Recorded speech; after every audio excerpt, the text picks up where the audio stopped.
கிளம்பியாச்சா? கிளம்பியாச்சே. Full safety, 8 air bags இருக்கு. Perfect சேஃப்டியோட கிளம்பிட்டேன். முக்கியமான safety loading dose எடுத்தாச்சா? Loading டோஸா?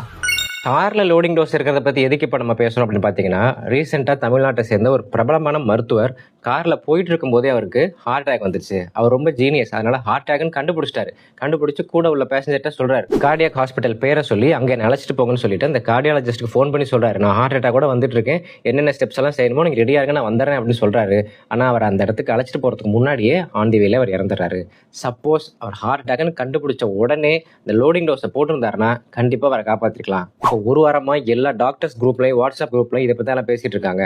Loading dose அப்படிங்கிறது aspirin 300 milligram, clopidogrel 300 milligram, atorvastatin 80 milligram. இந்த loading dose எல்லா government ஹாஸ்பிட்டல்லையுமே ஃப்ரீயாகவே கிடைக்குது. High BP and high cholesterol பிரச்சனை உள்ளவங்க, டயபெட்டிஸ் உள்ளவங்க, முக்கியமான விஷயம் family history of heart attack உள்ளவங்க எப்போதுமே இந்த லோடிங் டோஸ் வச்சுக்கணும். ஹார்ட் அட்டாக்கான சிம்டம்ஸ் வந்த உடனே லோடிங் டோஸ் போட்டுடணும். ஹார்ட் அட்டாக் அப்படின்னா லோடிங் டோஸ் தான். கார்டியாக் அரெஸ்ட் அப்படின்னா சிபிஆர். இது ரெண்டையும் நம்ம மறந்துடவே கூடாது.